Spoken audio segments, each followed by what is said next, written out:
Jar Oil. The company have filling stations across the country, and our rates are relatively cheaper than anyone else across the country. Jar Oil is the biggest producer and distributor of cement in the country with the most competitive prices in the market.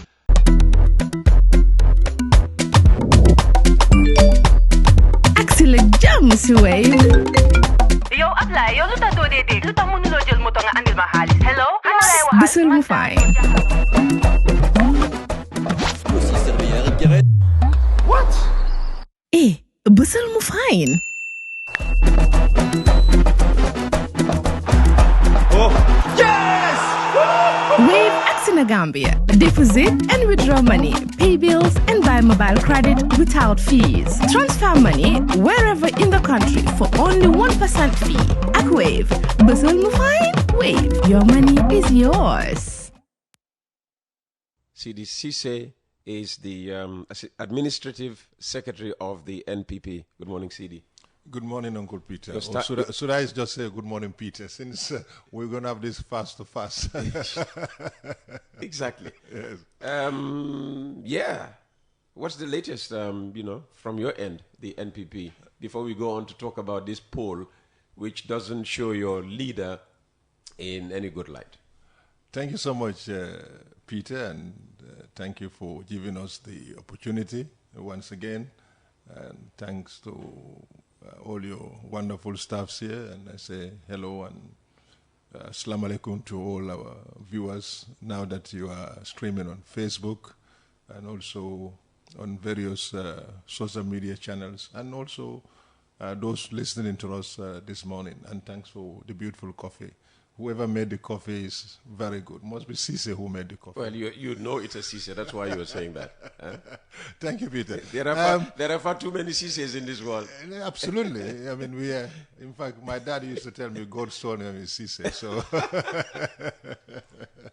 that is when he didn't have money, and apparently some luck comes his way. He said, "I'll have condom Ceesay."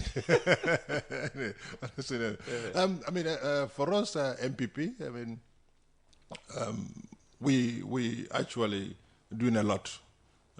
After the Janjambure rally, we have been women rally. We've been engaging our grassroots politicians, even in the rains. You've seen, if you've been following the social media, there have been a lot of activities in the West Coast. Social media and me.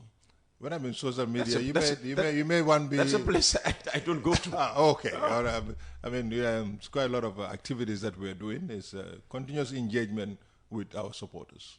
That's basically what we are doing. Very good. Okay, let's look at this poll which came out. I suppose commissioned by the Gambia Participates. The poll focuses on public views on President Adama Barrow, opposition leaders, leadership succession, and coalition prospects ahead of the 2026 presidential election. Key findings on incumbent President Adama Barrow. Third-time bid sentiment, 55% oppose Barrow running again, only 35% supported, and 10 are undecided. Why is he pressing ahead with running in 2026? Or why are you people pressuring him into running in 2026? Because you hear that actually the president is only running reluctantly. Oh, who says so? There's a lot of that talk around. Oh, good. I mean, not from our end. I mean, he's of not course, that's why I'm saying. Or is it you people pressuring him to run? No. He wants a legacy, and I think we also want a legacy for President Barrow, and a legacy for the National People's Party, and a legacy for the Gambia. Thank you on the subject of the... You've seen this poll, haven't you? I've seen the poll. It is important for us to take stock and understand where and how do we get to this. Gambia Participate, a very credible civil society group, and I must thank Matt and his team, Mar Nyang and his team, for always, doing the right thing and coming up with, things like this. I'm not sure who was contracted to do this and what were the objectives. It's also important for us to understand that. If the objective was to go out there and ask people if they want Barrow to run for a third term, why that question? Again, they went... Yeah, because the third term bid is a hot topic. Why is it a hot topic? You have a constitution that have thrown a red carpet for any president, even not Barrow. Tomorrow you become a president. If there is no term limit, it's within all your rights to run for as much as you want. So why the question? Why the need to ask that if President Barrow should run for a third term? What is the motive? Why put it in the minds of the Gambian people that President Barrow should or should not run for a third term? We'll get Gambia participants to come and Yes, give you an I think answer. that is important. Since I don't have those answers, but let's look at the question. I mean, when you're going out collecting data, you have to look at who are you targeting? Who are the target groups? Well, they spoke to 1,556 Gambian adults aged 18 plus and across all 53 electoral constituencies and 8 local government areas. So they haven't jumped. They have not jumped. Yes, but who have they spoken to? I mean, yes, of course they 18% plus. They've given the age group and the age bracket that they've spoken Yes, to. these are all. But who are the targeted people? Are these people who outly come out and say we don't want President Barrow running for a third term? Who are these people who were actually aligned themselves with a particular group or particular interest group? And also, it is important for us to find out who actually funded this. Yes, Gambia Participate may take the lead, but whose money was it?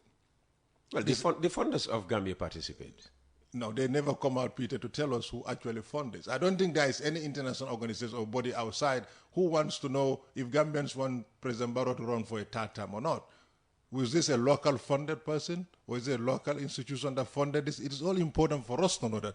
Peter, today, if you and I or a medical institution wants to go and do a survey on tuberculosis or any health related to smoking, and you go and pick money from a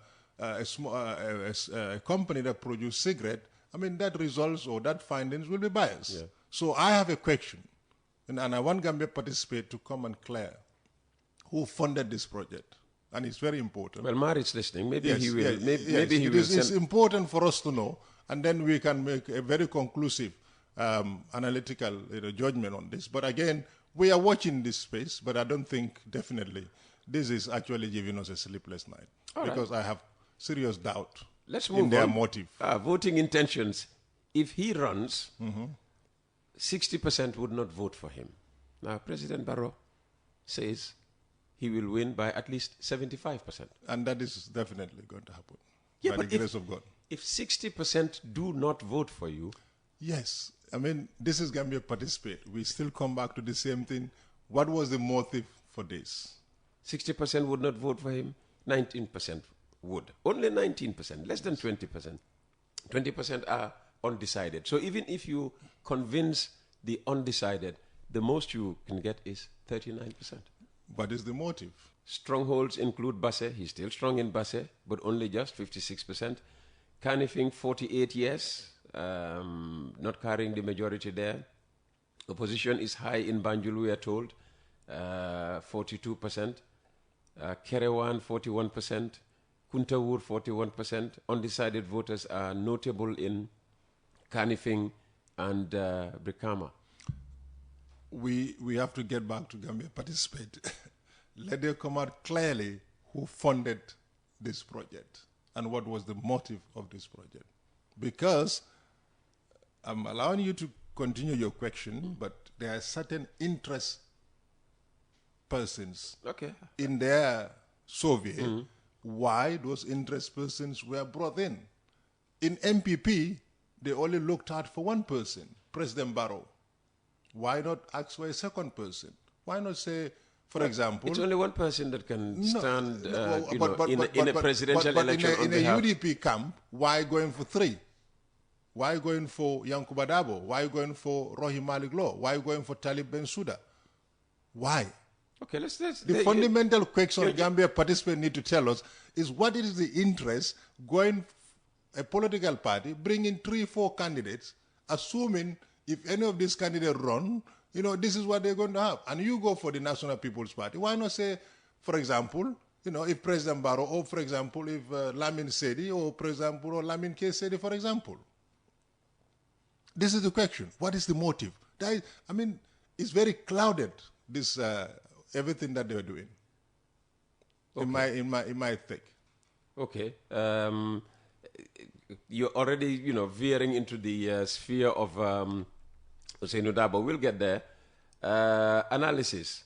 Barrow faces broad resistance, especially from younger, middle-aged, and male voters with economic issues, meaning high unemployment. All right? Likely influencing sentiment. Regional strongholds exist, but undecided voters offer persuasion opportunities. In other words, those who have decided, among the decided, he faces broad resistance, but his saving grace could be convincing the undecided to fall in line. I mean, let's take stock from 2021. Me, for example, I was not undecided. I was decided to vote for Halifa. That's what I wanted to. But on the day of the election, I had to make that tactical judgment that voting for Halifa Sallah is probably giving a UDP an upper hand over Barrow. And I will be more comfortable, sitting in Gambia with a Barrow government than a UDP government. Then I decided to vote for President Barrow. And I can tell you there is a large number of Gambian people who sits in their home just purely waiting for that day and say, you know what, these two are more safe with this person. I'm more safe with this party. So the undecided, wherever it goes, it. What was your problem with a UDP victory? I have no problem. I'm never convinced. I have never convinced by UDP from the very inception of 1996, and I'm on record to say I'm not convinced by that political party. And I think they are my good friends, but I'm never convinced. Convinced? Is it their ideology that doesn't convince you? Political program, nothing absolutely that had make me, UDP be attractive to me. But they're always saying that the government literally borrows ideas from their 5-point plan. If the government borrowed ideas from the 5-point plan, they should have been in government. If your 5-point plans were selling, you should have defeated President Barrow. Well, they claim they defeated him. Only, the official results. Did not. I don't want to get into that. Well, you're dragging the conversation into that. When you go to a local government election, you win elections. Oh, the IEC or the electoral body is doing very well. When you go to national election, you lose elections and you make issues. We have seen, I think it's important, Peter, for Gambians to take stock. It is good that we come today and talk about what is happening today, but let's look at where we were in 1996. Where were we in 1996? Where were we in 1992? Where were we in 1992? What were happening? In 1992, we never had an independent electoral commission. I remember in the days when Pt.1 took, the then PPP government to the African Commission, challenging the electoral process. And that ruling was done immediately after the 1994 coup d'etat. We have seen the facts. It's one political party that have taken the electoral system before, a credible institution to look at it. And those reforms would have happened even Sadauda was here. But this reform did not happen because there was a coup d'etat. But we had a provisional independent electoral commission to an independent electoral commission. So all these things happened, and it's important for people to understand where we were. And in 1996, we had the UDP, we had the DOI, and the NRP then. But we have seen, if seriously Gambians do care, the democracy and the love for the Gambian people, we should have not had Jammeh for 22 years. What was stopping those political parties to get together, sit on the table, and find a solution to the problem that we find ourselves in 22 years? Because they are not interested in the affairs of the Gambian people. And this needs to be understood. And if you looked at all the amendments that happened in the 1997 Constitution, there are political parties who had their hand in it, who were responsible of boycotting election, allowing Yahya Jammeh to get 2/3 of the majority of the National Assembly seat. And these are things that we need to understand. You don't wake up one morning and point at President Gomez, but you have a problem. It's a long problem. No, we are the very problem. And we have to accept this. Unless we accept that, we are just putting our head in the sand. Okay, let's move on. Age and gender breakdown. So rejection of Barrow is highest among 25 to 44-year-olds. 20% no in the 25 to 34-year group versus only a 5% yes. So Martin here, who is in that bracket, is likely to say no to Barrow. And men, 38% no versus 12% yes. Women are less opposed, only 22% no versus 7% yes. But support is minimal. Older voters show weak enthusiasm. Older voters basically say, 6 and 9. 6 and 9. So I mean, it is important. Just a week or so ago, I was at the African Political Parties Forum, and one of the things that I highlighted is that political parties cannot do as they do ever. Things need to change. The old days have to change. We must look for the youths. We must bring the youths on board. And I think I have this poll is saying those youths. Yes, I have to accept. Are not gravitating towards Barrow. I have to accept that as the National People's Party, there have been a form of disconnect, with the National People's Party and the youth folks. And this is a fact. We don't have to wait for a survey, by Gambia participants to understand this. And that's why you have seen, and I think those who are following the National People's Party, we are doing a lot of work in terms of, working with the youths. We have just officially, unveiled the students' wing of the National People's Party. Following the example of UDP. No. We've been there before them. We've been there before them. They said they were there before you. No, we've been there before them. What actually happened is the disconnect. That's what I'm saying. It's the disconnect. 2021, tons of youths from the university, from all walks of life, supported President Barrow coming back. Yeah, but they did not come, in an organized. No, it was organized. It was organized. Really? Not very formal as we are doing now. But the organization was there to get the votes. You're embellishing it. The organization was there. So what we are actually doing now is to bring those youth folks who really have seen the promise that President Barrow is putting on the table. We have seen all these TPEC centers. We have seen the university. We have seen the scholarship packages all over the place. And what we are doing as a party is to make sure that we bring those youth folks back, to bring them not only to say, come and look at our face, but to have confidence and trust in President Barrow and the National People's Party. On this, in trying to woo the youths, how much are you using Professor Pierre Gomez? Because even Layuse Nodabo, the leader of the United Democratic Party, admires him. And when you talk about all these TVET institutions and whatever, if that's the route you are taking, probably your main man here, your biggest bait here is Professor Pierre Gomez. Are you trying to politicize him now? No, we're not politicizing him. I mean, he's a gentleman. I admire him. I mean, he and I get along very, very well. I don't get along with a lot of politicians. Oh, you don't get along with a lot of politicians? And you are in politics? Yeah, I mean, and you I are have there, to accept, as administrative secretary. I have to accept that sometimes I might say certain things and will offend certain people here and there. But, we make those issues and make it up. I mean, he's a gentleman and he's someone who loves this country, unlike all the other ministers. But he's one person, he's very focused.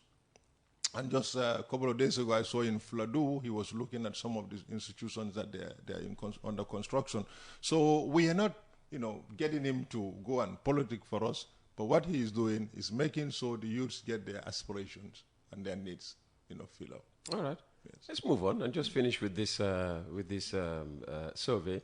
Let's now look at the analysis as it affects, Barrow's likely main opponent next year. So on who is Barrow's main opponent? Hussein Odabo, of course, isn't he? Is it? Isn't he? I have no idea. I know that they have opened applications for potential candidates. That is true. That's true. So, we are not sure yet. I mean, whether it's going to be him or somebody else. But for now, the assumption is he is going to be the candidate because he is going to apply. Okay, I want him to be the candidate, and I'm on record saying here, take it to the bank, he's going to be the candidate. I said it here the last time I was here. Well, you know more than I do. Not that. I'm just reading between the lines. Okay, all right. Key findings on opposition leader Ousseynou Dabo. Candidacy sentiment. 59% oppose his running, 27% support, 14% undecided.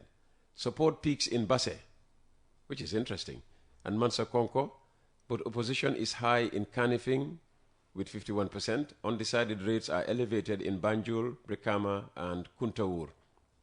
Voting intentions, if he runs, Dabo, that is, 63% would not vote for him.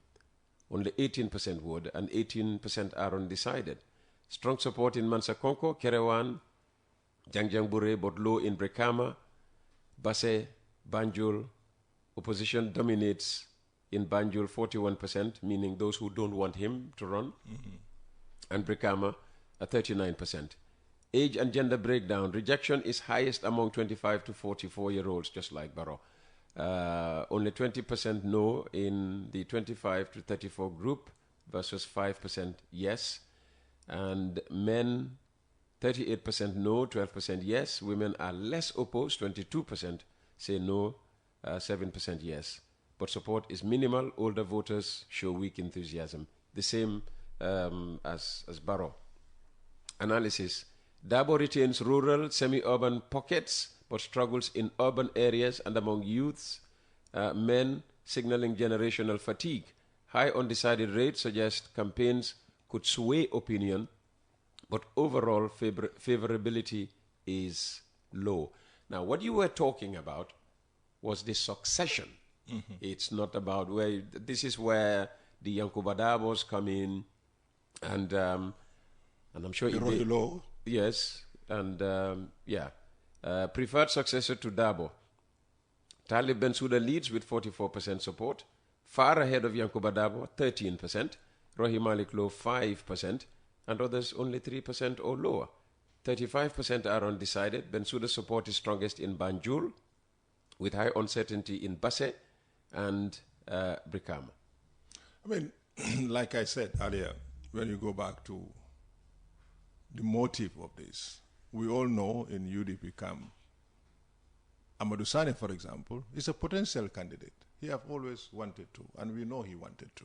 Lamin Sane, for example, potential candidate, always wanted to, and had invested in that position. They didn't bring them up. They bring Talib, Yankuba, and Rohi. What are you suggesting then? No, the motive is very clear, the motive of this. Whose money was there? Whose money was there? Do you know? I have no idea. I want Gambia participate to come out. So why did they exclude Lamin Sane?